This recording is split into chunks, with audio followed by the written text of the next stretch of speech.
Hello ladies and gentlemen, it is time for the meta preview for 10.3, which is a very difficult one to do. We're heading into 10.3 here in the LEC. Korea is not on it just yet. We have a lot of nerfs to a lot of the champions that are definitely on the higher end of the spectrum, outside of Soraka, which is crazy. Soraka surviving another patch when this champion is so blatantly busted in solo queue, in competitive. The fact that it's there for another week is absolutely crazy. I was very disappointed with the 10.3 changes to Akali because honestly, I just think the issue with Akali and a lot of the energy champions is the fact that presence of mind got changed, and I think it got changed, with very very little thought in mind. So I think presence of mind just needs a revert and balance the champions around the fact that this energy is it's so silly. It's like Akali's balanced around having presence of mind stacks, and now she's in a position where getting those stacks is very difficult because of the inherent weakness of her champion because of the energy Q cost. And energy Q cost is balanced around having 5 presence of mind stacks, so it's like silly, that you balance around the champion around getting kills, and presence of mind just causes a lot of issues. I think presence of mind just needs a revert. I think the mana part is fine, but the champions need to be designed around having 200 energy. The champions that do in fact, have energy as a resource. Nevertheless, we jump right into it. We had some changes to the AD carry role. Senna is no longer S tier. Zyarakan Aphelios is up there. Aphelios has been super, super strong. It's almost as if I want to put Aphelios on a tier above everyone else. The nerfs in 10.2 were not felt enough, and the nerfs in 10.3 is honestly whatever. It's just a range nerf on his Calibrum, the sniper rifle, from infinite range to 1800, which is still a super long range. This is longer than Caitlyn Trap with rapid fire. This is crazy amounts of range. So it's still super super long. You just won't see any like really ridiculous stuff, that goes on the League of Legends subreddit. So finally, maybe it will be cleaned up. Let me just fix up my microphone here. I mean, my picture, because my OCD is getting triggered here. Okay, there we go. All right. So Senna got nerfed. I still think she's one of the better AD carries. I still think she's going to be played. She does get a lot less stacks. It is like in lane phase. First 10 minutes, I think someone made the calculation, like you get 6 less, 20, you get 14. And after 20, there's a cannon very, very often, right? I think it's every wave. So it definitely hurts. Let me just double check the information on the siege minion. On the siege minion, spawn time after 20 minutes is after every second wave, and after 35 it's on every wave. Sorry, so misinformation, my bad. This is tricky because I'm doing these videos in one shot, right? So I'm not editing anything, I'm just so bear with me. Okay, so she's definitely getting a lot less souls, and it's going to be impactful to her scaling. She gets a lot of AD and range through it. Senna support is buffed, and maybe if Senna doesn't take the CS in mid lane later, and your mid lane is taking all of it, then maybe you get enough souls or something, right? So definitely Senna is nerfed, but I still think she's very strong. Maybe the prior will drop. In like we kept Syndra there as well in A tier. I've talked about it multiple times. I think Syndra bot is very strong. B tier, Draven, Varus, MF, Ezreal. I think Ezreal with the buffs and the nerfs to everything else around him, I think Ezreal is going to make a resurgence, especially with the whole lethal tempo. With Yuumi being back in the picture, Ezreal will definitely find a place in the meta. I think it's just a very strong champion, especially with people playing in mid. And I think Ezreal can do fine into like a Varus, into a Senna maybe, into Ezreal, like into Zyarakan. It can survive most lanes. Good scaling option that will always be strong, especially in a meta where Sejuani might come back, then top lane centric play will be more likely. I think there's a lot of room to explore that as well. So maybe we'll see like Ezreal Shen lanes, Ezreal Braum lanes. defensive lanes that are playing to be very strong at 2 items regardless of how behind they are. So we will just have to see. But Lethal Tempo Ezreal, honestly, the all-ins look pretty strong too. And the whole idea of Lethal Tempo Ezreal is just that easy to proc it, and then you can look to all-in very easily with Lethal Tempo on. And the buffs to Ezreal was his flat mana per level and also attack speed per level. Something that Miss Fortune lost, attack speed per level. It is like a dagger almost, you know. I think MF will still be played because I don't think this changes who she is as a champion. Varus didn't get any nerfs. He got some change to lethality Varus that was supposed to buff him. And that's cool and all. We saw one of the lethality Varus in LCK. But other than that, I think this stays relatively the same. The reason I put Draven here is because I think still his lane matchup with Morgana for something. You know, if you execute it right, I think Draven is still a very powerful champion. Can beat MF, can beat Varus. Varus is maybe tougher than MF. Ezreal might be good into Draven if you want to play like a more defensive lane. But Draven, I think there is room for Draven to be in the meta because he can win a lot of lane matchups.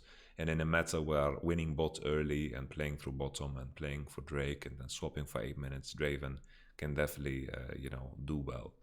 But of course, he suffers from the lack of mobility. You need to be a very, very good Draven in order to make it work.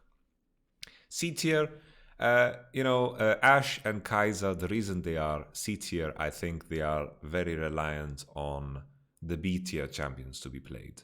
So Kai'Sa is very good into Ezreal, might be playable into Varus, even though Varus should win against Kai'Sa. We saw it at the World Championship, even when Kai'Sa was at the strongest, that Varus was doing well.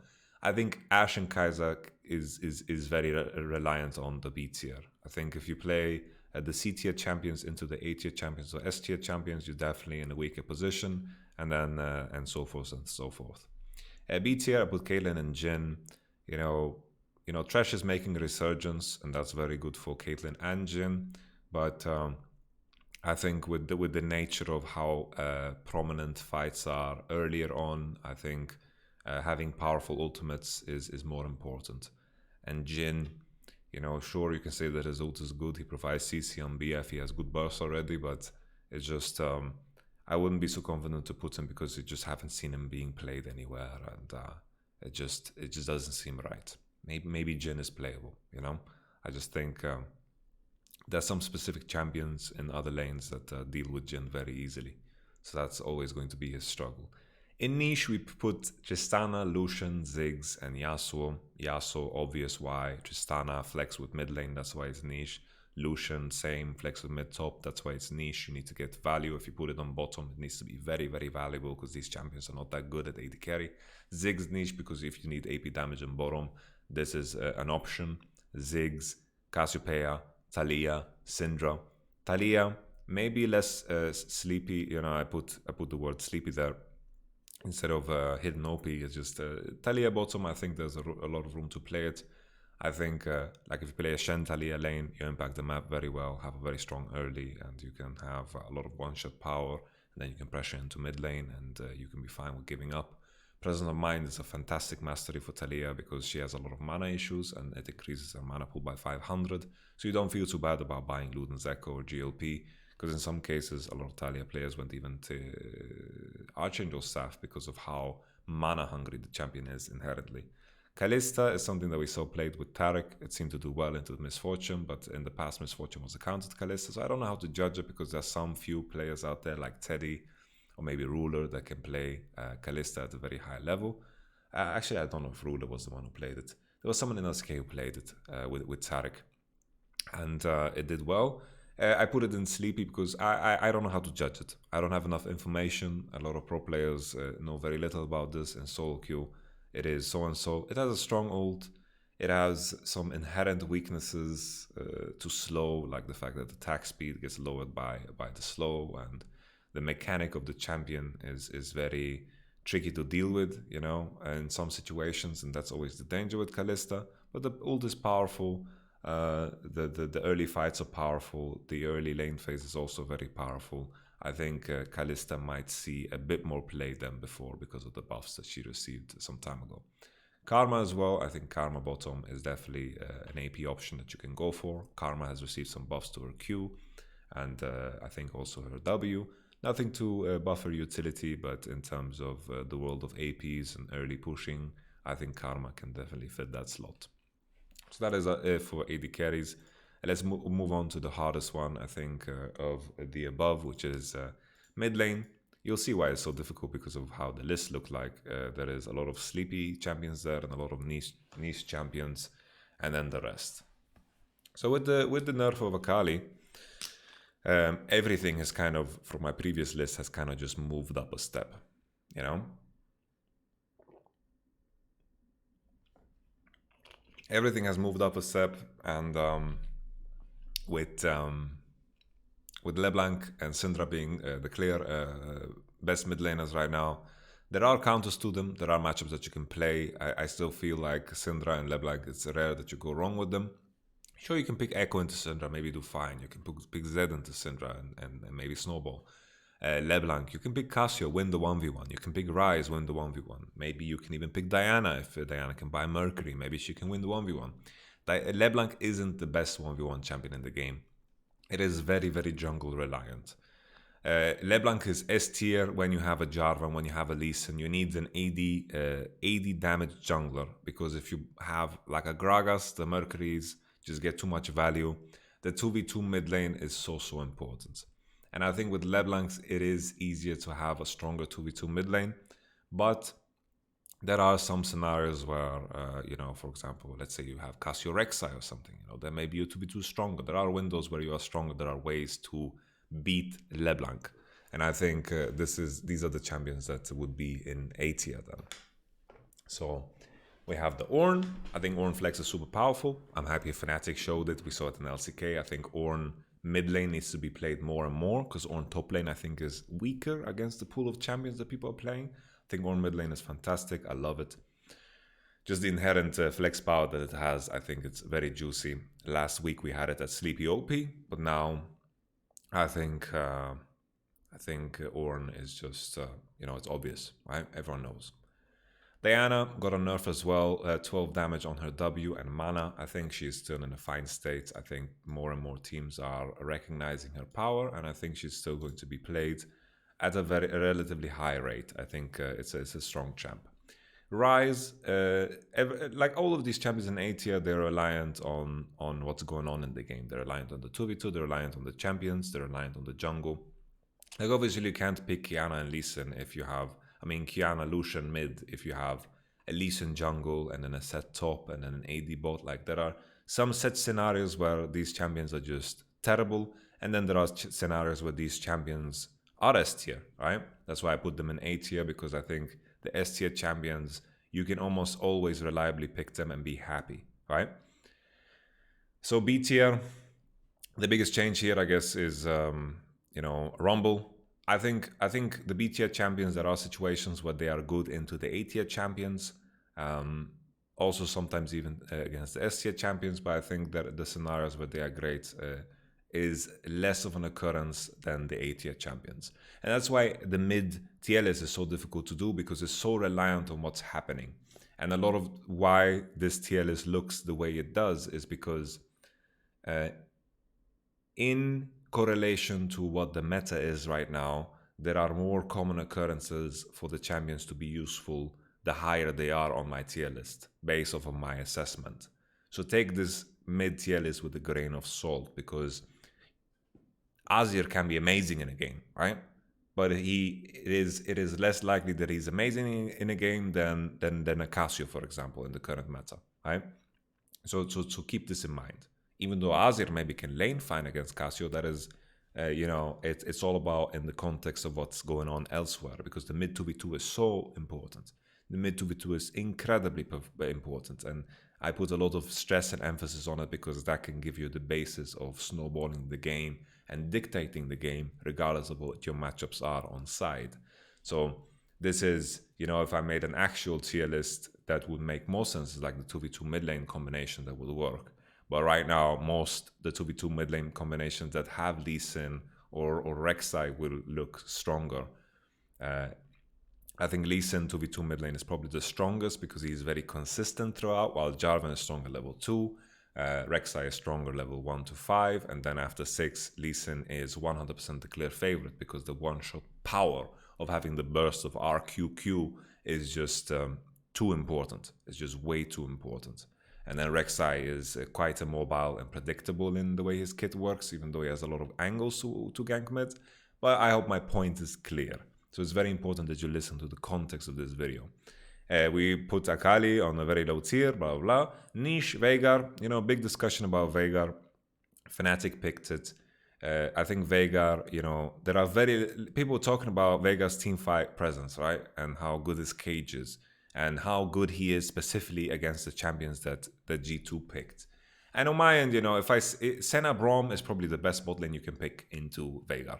Maybe Ezreal could be better or something, but Senna Braum can block a lot of the damage, and Senna has incredible range, so that's already 1 point against it, right?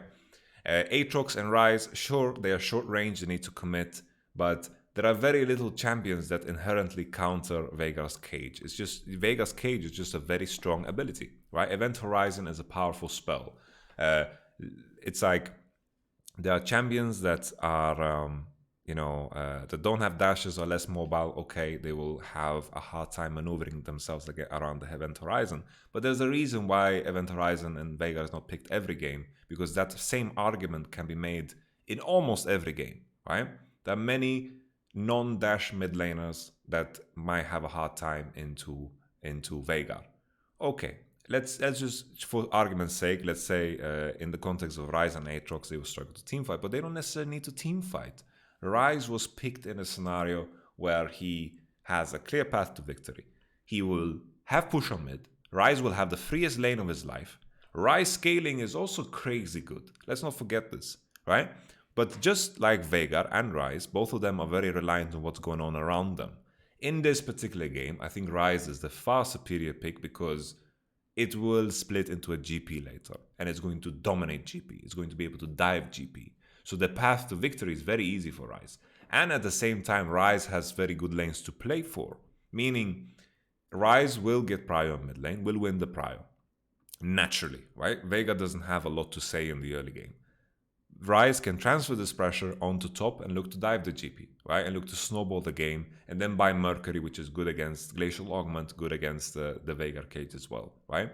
And then in the context of, Veigar teamfighting is so good against Aatrox and Ryze, the idea is that later on the context and the responsibility to force will always lie in Fnatic's hands. Never ever, if this game doesn't turn into a fiesta where G2 are 5k gold behind, will they be the one feeling the necessity to engage and to commit to the enemy. That responsibility will always fall on Fnatic because G2 want to split. The composition that Fnatic have will be forced to force a team fight. They want to create the 5v5 situation as soon as possible because G2 will play on side with the Ryze, with the Aatrox, right? So the responsibility of forcing is in Fnatic's hands. Just because they are the ones with the Veigar cage, it is not as useful as an offensive ability. It is a lot more useful as a defensive ability, right? So Ryze and Aatrox, rarely will they be in a position where they run at you. The initial clashes that will happen is GP will ult, Nautilus will ult, and they will look to force with Aphelios and the right weapons and so forth, right? Because G2 are going to look to split. Ryze has TP. Ryze has Aatrox has TP. They're going to look to play the split push game, right? And the issue for me is, it is fine to have one team that is focused on split pushing and one team that is going to inherently want to team fight. That is a perfectly fine dynamic to have. But the issue is that Ryze will be better in the early game. And the early game mid prio is so important and so impactful. We've seen it many, many times again. We always go through the same cycle where people try to sweep it under the rug that mid prio, mid 2v2, mid 3v3 is less important. But always, always the best of the best are the ones that figure out how to play that. IG, when they won the World Championship, the best 2v2 mid that we've seen in forever. SKT, the way they got back and they won the LCK, and bounced back. You know, the mid 2v2 prowess that they had. Klid and Faker played beautifully together. And then when they got to the World Championship, they lost that. They lost that. There's always this line where the focus is being lost on what is important. And I think here, with Ryze and Veigar in the context of what was happening in the rest of the game, I think Ryze was a wonderful pick and Veigar less so. Right? And to be perfectly clear, I understand still, Veigar Cage, sure, if enemies are running at you, it's very, very powerful. Very, very powerful spell, right? It controls a lot of space and Ryze and Aatrox can struggle, right? And people are going to say that, oh, Fnatic entered bot lane, otherwise this game would look very different. Sure, I agree with that too, 100%. They should have based. You can look at my review, you can look at my thoughts around it, but G2 fucked up a lot of things too. To say that G2 played perfect or Fnatic played perfect is very wrong, because in the context of us evaluating the draft, always it needs to be in the context of both teams playing perfect. But I think in a world where both teams played perfect, I still think G2 will be better off because of Ryze scaling, Ryze free lane, Ryze early game. Right? So this is very important. People gave me the feedback that this is just result-based analysis, but I made the same claim before the game even started. You can look at the analyst desk segment and you can hear me say the exact same things that I'm repeating now. So the result-based analysis crap that people are claiming, you can just go and, take a shit and stare at it at a couple of minutes to just punish yourself. Nevertheless, we continue. Pantheon niche. In some rare scenarios, Pantheon mid is strong. Pantheon top sometimes is okay too, but I'm not too sold. I think Pantheon Elise, very strong 2v2 mid. You have a lot of options to win against a lot of majors. You are definitely in charge of the early game when you pick Pantheon.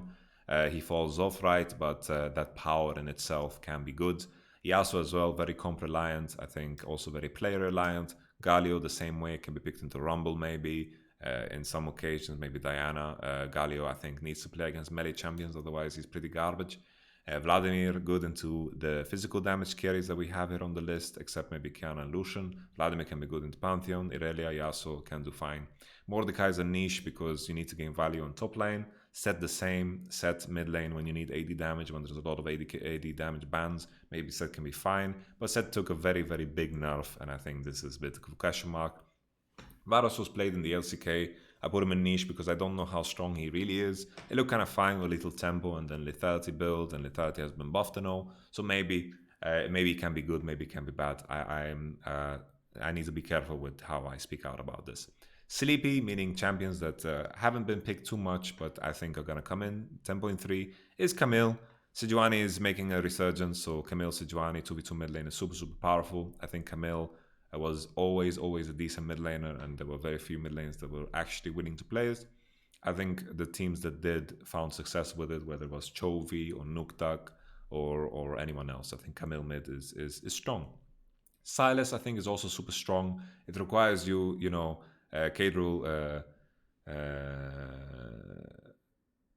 Kadrul coined the term apocalypse. I think he called it apocalypse lane. It's basically a lane. I don't even know if I'm saying it right, but basically a lane that is balls to the wall, all in, all in, all in, all in. In order for you to win and breathe, you need to all in. Same for Silas, right? If he doesn't get to trade with his W, he's just going to lose the sustained battle against almost any mid laner to play against. So he needs to play perma aggro, needs to play perma forward. So with this in mind, Silas, I think, is very strong for the 2v2. If you play like Silas Lee Sin, Silas Rek'Sai, you have a lot of options to win, maybe against a Syndra mid, maybe against a LeBlanc mid. And I think there is a lot of room for experimentation with this champion, because I think Silas AP numbers are quite crazy high. And if you get to snowball and you get to fight a lot in mid lane, I think it can be very good. He's no longer the same champion when he has like at level 16, he can R 15 times within 5 seconds. No. It is all about, the burst now and the survivability that is there with his W and Conqueror. So I think Silas will make a resurgence. I think this champion is very good. Cho'Gath with Glacial Augment honestly looks quite juicy too. Good setup for 2v2, can be good into a lot of mages. Requires, I think the 1v1 into better players is more difficult. because some of the animations are very easy to dodge with Cho'Gath, but Cho'Gath, is decent. I think Cho'Gath mid is decent. I think there's room to play it, definitely. Lulu is an interesting pick that can be picked potentially into LeBlanc. We're talking about how good LeBlanc is. Maybe Lulu is the way to deal with it. Lulu got a buff, 8 seconds on E. Maybe there's some fun shenanigans you can do. I think Lulu... I like Lulu because I think the buff is good enough to put her on the map for top and also for bottom. With the prevalence of Braum and Tam, maybe the way to explore is to maybe slot in a Lulu there as well, because I think the reason I think Lulu works and some of the other champions don't work is because they have the value of being able to be played elsewhere as well. So that puts a lot of space in draft. Because usually, like if you have a throwaway pick, picking supports is very easy to do. You pick Trash, you'll be fine. You pick Nautilus, you'll be fine. You pick Leona, you'll be fine, right? You pick Braum, you'll be fine. There's a lot of champions that it fills the role of, oh, we lock this in and we cool, But I guess the same thing can be said for AD carry and support too.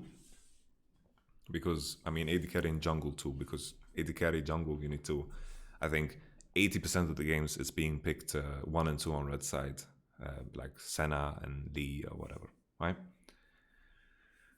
So maybe last pick support or fourth pick support is something that can happen. Nevertheless, we continue. I like Lulu. Tristana mid lane still, I think can be played more. Hasn't received nerfs. Saw it at the World Championship. Looks pretty good. I think AD option in mid lane, good all in. I like Tristana. Nautilus mid lane, even though it has received countless of nerfs, FPX is still going to play it, and I think it's going to be still deadly when you lock it in and you have a double flex going. Obviously, it matters how the support meta will progress. If Nautilus mid lane is still, if Nautilus support is still a big thing, then I still think Nautilus mid lane is relatively OP, because still, you've heard me talk about the 2v2 mid lane. I think Nautilus Lee Sin is almost unlosable, so it's very, very strong. Corki got a massive buff on his W, right? And the timing of Corki package is quite good now, considering like the Rift Herald at 8 minutes. The package, honestly, is giga broken now. The package, it's weird because Corki got buffs in areas where he was already strong. His level 16 got buffed, his Corki package got buffed. So, with this in mind, his level 16 with the rockets is really, really strong. It's giga busted. His package is really, really OP. I think Corki is going to make a resurgence because of the nature of team fighting around objectives and playing for important key moments of prio. Because that's what Corki gives you. The package, you hear the sound, and all of a sudden everyone's alert. Everyone's scared of the Corki package. And I think now with the buffs to the damage of it, and the slow and the duration of everything and so forth, it is quite nasty. I think Corki will be played, and most likely he is going to slot into a B or A tier. I spoke very little about Ezreal, and I'm not sure if he belongs here or if he's OP or here. Perks is playing it a lot on stream. It's being played all over the place. Lethal Tempo is the way. I see people playing Conqueror, and I'm like, Lethal Tempo is really, really good. I believe W applies Lethal Tempo, and that's the whole plan. Does W apply Lethal Tempo? Maybe someone can correct me. It looks pretty good. It looks pretty good. Lethal Tempo was the solution to the Ezreal problem of what Keystone he should go next, because losing Kleptomancy was definitely rough. He hates it. He's like, my heart, my Klepto, yar. Ezreal turned into a pirate, because obviously pirates love Kleptomancy. Nevertheless, that's it for mid lane. This was a tricky one. Please listen to the context. There's going to be comments that they didn't listen to this video, like always. There's always some... I had to find this tier list with Senna and affairs in it, because people are like, oh, why is Vi in the top lane? Why is Trash AD carry? It's like, yeah, there are people out there like that, and they won't listen to this video, so they won't be offended anyway, So don't worry about that. Okay, let's move on. Support. So this didn't change much. Very similar to what we saw. Rumble niche. Africa Jelly, loves the Rumble. Ashe Rumble, Varus Rumble. Looks quite decent. I think the whole idea is, At this point, they even picked Rumble last and just send it into support. So they really, really like it. I thought the idea was to just flex it and just, flex it and just send it into the lane where you'll have a fine matchup. They like to play the Rumble bot. The ult is powerful, good base damages. It seems to be decent. It's a very low sample size, and it's not something that I had. I need to choose where I allocate my time in terms of research. And that's why this list doesn't have every champion in the game, right? It doesn't have every champion in the game. People are gonna say, "What about Tryndamere? Well, I've played Tryndamere, and it's not in your top tier list. This tier list sucks." I don't have the time to research every single champion, because there are some champions that just are, I don't think they belong on a competitive tier list. If Tryndamere is played more, of course, then he belongs, he belongs. But now we have one game sample size, and even this game, I don't know what to take away from it when it comes to Tryndamere, Nevertheless, Rumble on the map, 2 games, good enough to put on the map. Yumi got some changes. Honestly, she was supposed to get buffed, but Riot oinked it. This is not a buff. Like, they nerfed it. They thought they would buff it, but they nerfed it.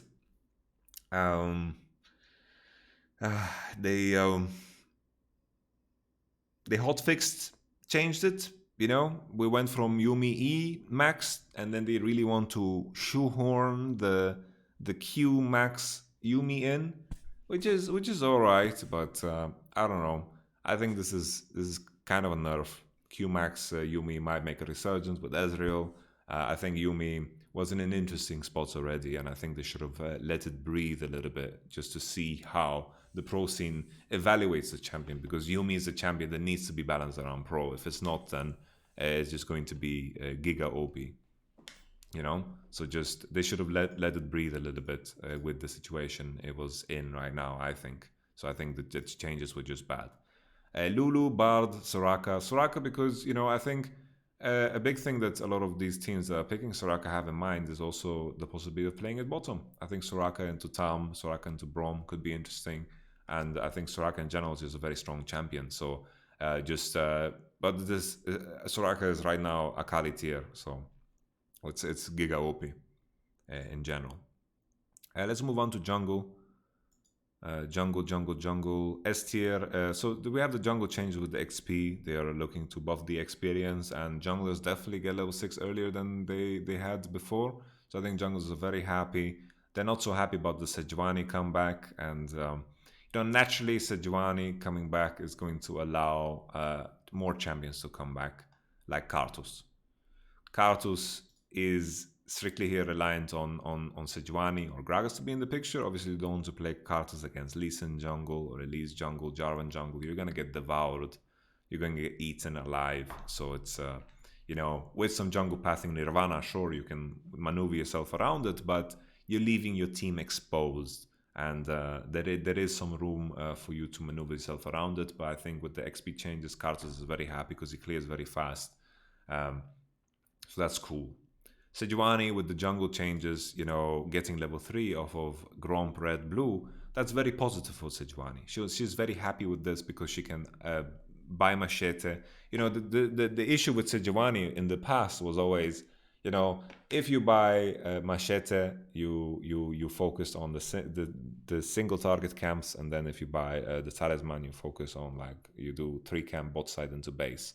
But now you can stay relatively healthy with Machete, Gromp Red Blue, and look to pressure on level 3, and this covers a lot of the weakness the Sejuani had in the past. And with the attack speed buff, it's even better with Machete, it's even better with her E. She's very, very happy here. So you will see a lot of three camp Sejuani into top side. Maybe there's a Camille there, maybe there's a Renekton, but more on that when we talk about the meta. But the attack speed buff is definitely beneficial for Sejuani. And this Sejuani coming back, Karthus resurgence, I still think maybe there's some room. If you spot Sejuani's item, her pathing becomes predictable, and that is where maybe there is some room for good junglers to find impact. Maybe you can invade on her level 2, because in comparison to Gragas, Gragas has so many choices in terms of how he paths, right? Understanding and knowing how Gragas reaches level 3 is very difficult, because usually you want to find that invade on level 2, right? because level 2 Sejuani, level 2 Gragas's, they need their 3 spells, while maybe Lee or Jarvan can do more on level 2 with the Conqueror, right?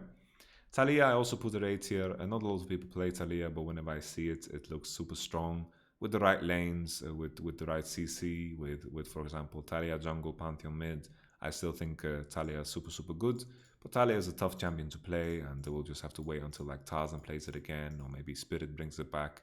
You know, I think Talia is a good champ. I like it. B tier, we have Olaf, Rek'Sai, and maybe the change here is Diana. Diana, we saw it being played. It's interesting. I like Diana as a champion.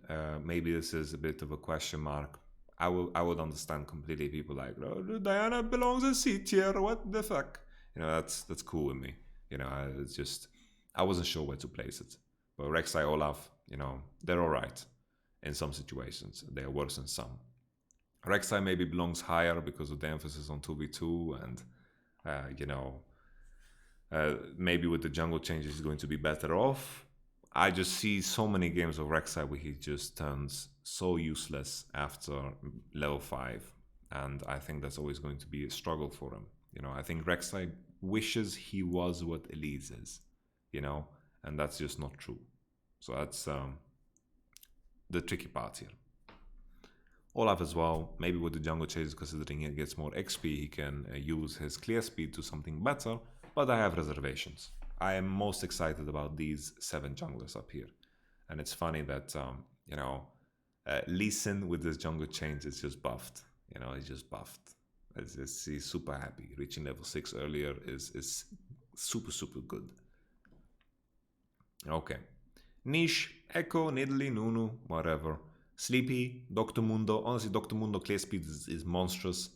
I think there's some room to experiment with Dr. Mundo because I think I've seen a lot of people have success with it in solo queue, and Dr. Mundo, I think matchup-wise can do fine. I think the struggle will be that his ganks are not the greatest, but his skirmishing power and I know his fighting around Drakes and his clear speed is very, very positive. Warwick, I think, is an interesting pickle because he's so naturally tanky and his ult is also super powerful. His E is very powerful. He is very, very tough to kill, and I think Warwick might show up in pro play very, very soon. Skarner as well, you know, in a world where junglers are not as strong as they used to be, Skarner forcing that QSS buy in the current meta is super tricky. Because even when Mordekaiser is in the game, people don't want to buy QSS, it's hard. Buying QSS is tricky. And if you can force people to buy QSS, it's a very expensive item. And the pacing of how often people need to group and fight is larger. It's been more obvious than ever, right? Meaning every Drake, every Rift Herald, there's been a lot of emphasis on being more powerful, and investing money into QSS makes it trickier. So I think Skarner definitely, you know, in some cases can be a good pick. Maybe we will see more Skarner. Okay, well, that's for jungle. XP changes, positive. Sejuani changes, great. Karthus in, Talia, Jarvan, the usual. Okay. Next in line is ADC. No, not ADC. Not ADC. What's this? Top lane. Soraka S tier. Surprise, surprise. Lucian A tier. Aatrox, GP, YamatoCannon. Sett and Ornn still in B tier. I still think they are decent champions. They're okay-ish, but I think the scenarios where they are good, like for example, playing Ornn into any of the above is kind of rough. I think the matchup is definitely worse for Ornn, and I think Ornn needs to be used as a flex pick. Whether it's sent into bottom, it's sent into even jungle, maybe jungle Ornn, you know, maybe like jungle Ornn, it can be fine, or mid lane Ornn seems pretty goddamn good, honestly. Then, you know, that's cool. But laning Ornn against Aatrox, you know, it can be fine, can be okay. Depends on the team combo, of course. Laning into GP can also be fine, but I think the A tier champions kind of are always finding ways to be useful, you know? Lucian, the reason he's A tier is because against everything that is in A tier and S tier, Lucian has a very, very good matchup. Very good matchup. I think Lucian is good into Aatrox, good into GP, good into Morda, good into Cannon, good into Soraka. So that's why he belongs there, you know. B tier, speaking about Sett nerfs, you know, Sett received a massive hit to his W. I think Sett really, you know, is defined by the moment he gets to use his second W in a team fight. Because usually that gap is what changes a successful Sett from a bad Sett team fight. You use your first W, and then you're kind of sitting there waiting for your next W. And if you can survive to that point, usually fights are won. So increasing that gap for 4 seconds is a lot. It's definitely a lot. I just wish we saw more Trinity Force Sett. I think Trinity Force Sett is the way, and people are putting a lot of emphasis on fucking Black Cleaver all the time, and I think it's just wrong in a lot of cases where enemy doesn't itemize heavy armor. Ryze can be fine into Cannon and GP, that's why he belongs here. Otherwise, we move on. C, Fiora. Fiora can also do fine into a lot of these matchup, Aatrox, Morda, maybe even Soraka, but how you have to play out the game is very tricky always, because Fiora team fighting is relatively weak in comparison to a lot of these other top laners. These other top laners always deliver things. They have like a constant value throughout the game, early, mid, late game, and then that's what makes these champions so good. You know, they are versatile. They are, even if they're behind, they find ways to be useful. Maybe not Lucian Aatrox, but you guys get my point. Rumble. We didn't speak about Rumble on mid, even though he got a nerf. You know, he received a 20 base value nerf on his shield, which is rough because W is most of the time what you want to max last.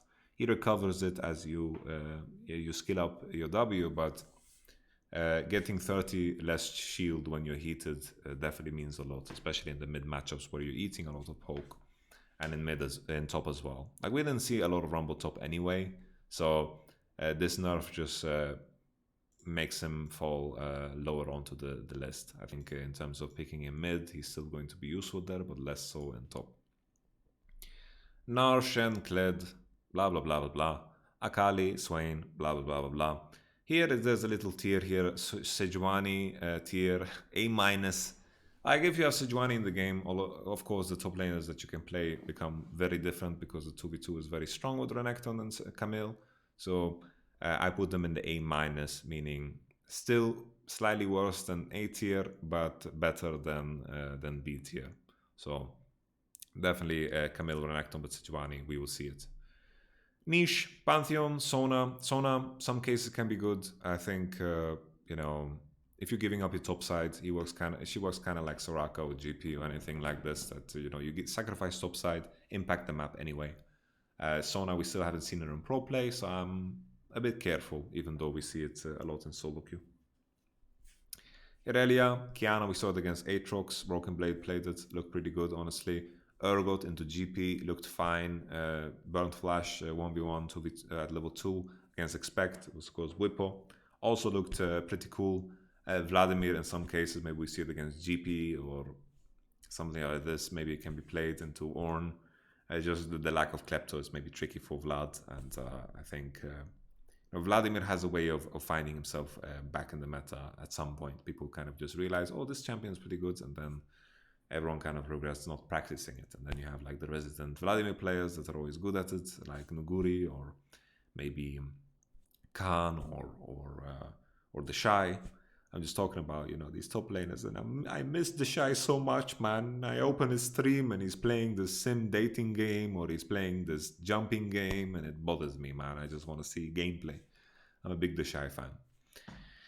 Sleepy, I think Corki, the same as top. You know, I think ranged champions in top lane are very strong. I like ranged champions in top lane, and I think in a lot of matchups they can do well. I think Corki is quite interesting. Considering the buffs, I think Corki top maybe has a room to make a resurgence. We had some times where we had Corki top for a little bit, but then it got nerfed, and maybe this is a way of reintroducing Corki, because Corki with these buffs, I think is quite good. I like Corki. Lulu top, same idea, Soraka or whatever, but you just play for your team, right? The Lulu ultimate W later is super powerful, and maybe you can survive some lanes better than even Soraka, you know.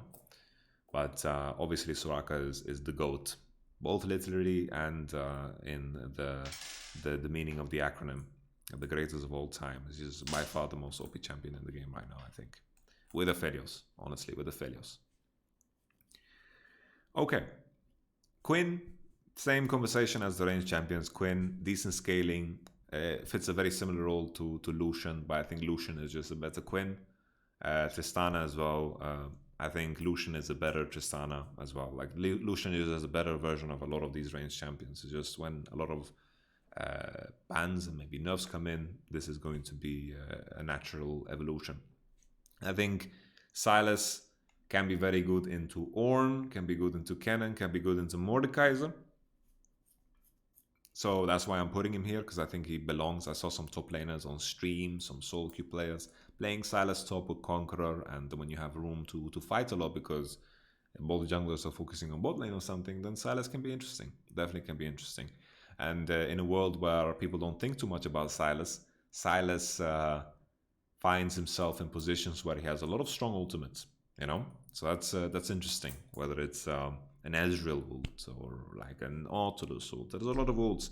There's no longer like compositions designed to deny Silas of a good ultimate. Because I remember we're like, okay, we're going to give out Silas, they first pick Silas, and then we just pick Elise, Jace, Kog'Maw, and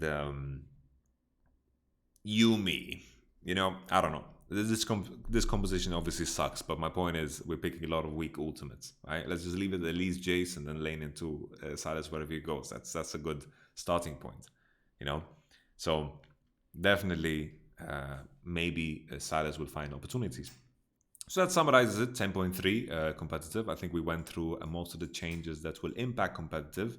There is Yuumi, Akali, Azir got a tiny buff again. They really want us to play it. Corki, we talked about the Diana nerf. You know, she lost 12 damage on W. Okay, Echo got nerfed, but we didn't see it in competitive that much anyway. Ezreal got buffed. Galio got a tiny little buff, but I still think his matchups are pretty bad against what is played in the mid lane right now. Leona got a tiny nerf, but I think with how support has been going right now, Thresh and Rakan are just superior. MF got a little nerf, but I think that's cool. That's all right. Rumble got a nerf. We talked about it too. Sejuani buff. Senna nerf. Sett nerf we talked about too. Sona has been nerfed, so most likely we don't see her in competitive since we haven't seen her before. And then of course the Yuumi changes and the XP changes, but all in all, cool. Another thing that was interesting if you didn't see my patch rundown, is that Braum's passive concussive blows did not get affected by tenacity. So that was pretty insane. You know, the Braum Sejuani combos that you're going to see this next week, they've been nerfed because tenacity actually works.